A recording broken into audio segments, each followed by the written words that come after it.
नमस्कार, मैं डॉक्टर अंशुल वर्मन। आज हम सोराइसिस के बारे में बात करेंगे। सोराइसिस एक क्रॉनिक स्किन डिजीज़ है।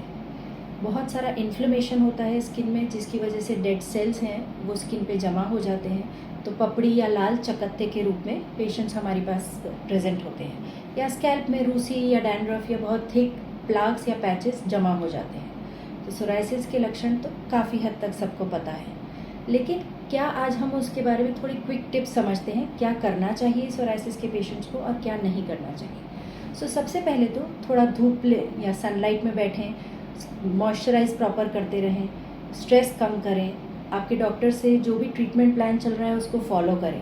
तो ये सब ध्यान रखेंगे तो हमारा ट्रीटमेंट लंबे समय तक काफ़ी इफ़ेक्टिव रहेगा। क्या नहीं करना चाहिए, उसके लिए सबसे पहले सोराइसिस के ट्रिगर्स समझने ज़रूरी हैं। तो सोराइसिस कुछ लाइफस्टाइल चेंजेस की वजह से बढ़ता है, जैसे कि स्मोकिंग, अल्कोहल या बहुत ड्राई स्किन से बढ़ता है। कुछ ट्रिगर्स हैं, जैसे कि स्किन में कुछ इंजरी हुई, इन्फेक्शन हुआ तो सोराइसिस बढ़ सकता है।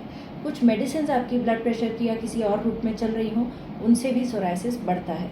तो ये सब आपको ध्यान रखना है। तो you should quit smoking, alcohol. Stress भी एक बहुत मुख्य कारण है आजकल सोराइसिस के फ्लेयर अप्स का, या सीजन चेंजेस। तो आप अपने लक्षणों को समझिए, कब कब वो बढ़ रहा है, कब वो ट्रिगर हो रहा है, उस हिसाब से आपके डॉक्टर की सलाह से हम ट्रीटमेंट प्लान कर सकते हैं। सोराइसिस में फ्लेयर अप्स कब हो रहे हैं, हर पेशेंट का अलग अलग प्रेजेंटेशन होता है। तो आपके फ्लेयर अप्स जब हो रहे हैं या आपको स्किन के अलावा कुछ और सिम्टम्स समझ में आ रहे हैं, जैसे कि जॉइंट पेन है, नसों में, एड़ियों में दर्द है, या थकान ज़्यादा हो रही है, या वज़न बढ़ता जा रहा है, तो फिर आपको आपके डॉक्टर से उनके बारे में भी चर्चा करनी चाहिए। क्योंकि सोराइसिस सिर्फ स्किन रिलेटेड नहीं है, आजकल हम समझ पाए हैं कि एक मेटाबॉलिक डिजीज़ है। तो काफ़ी सारे लक्षण हमें ओबेसिटी, कार्डियक रिस्क या डायबिटीज़ से रिलेटेड काफ़ी सारे प्रॉब्लम्स को रिलेटेड यानी साथ में पाए जाते हैं। तो वो सब हमें काफ़ी समझने में मदद रूप होता है। प्लस दूसरा हमें क्या समझना है कि आपके ये जब ट्रिगर्स हैं या फ्लेयर अप्स हैं, तब आप अपने डॉक्टर की सलाह से ट्रीटमेंट रेगुलर रखें।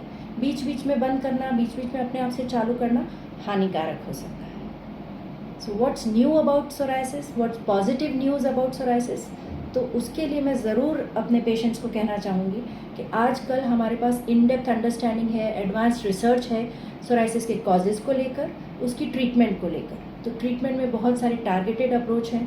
खाली लगाने की क्रीम से स्किन का इन्फ्लेमेशन कम कर देना ही ट्रीटमेंट नहीं है, क्योंकि ये अंदर से जो इन्फ्लेमेशन हो रहा है, अंदर से जो हमारा इम्यून सिस्टम, जो हमारी प्रतिरक्षा प्रणाली जो इसको डिस्टर्ब कर रही है, उसे हमें टारगेट करना है।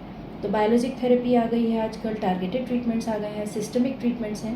तो उन सब के कॉम्बिनेशन से आपका एक प्रॉपर परफेक्ट प्लान डिज़ाइन किया जाता है डॉक्टर की सलाह से, ताकि आपको मोर और लेस काफ़ी क्लियर स्किन रहे। उससे रिलेटेड जो हमारे पास अब कॉम्प्लिकेशंस आते हैं सोराइसिस की, तो हमारे पास एक्सपर्ट गाइडलाइंस हैं कि हर पेशेंट का एक डिफरेंट अप्रोच रह सकता है, हर पेशेंट की रिक्वायरमेंट अलग रह सकती है।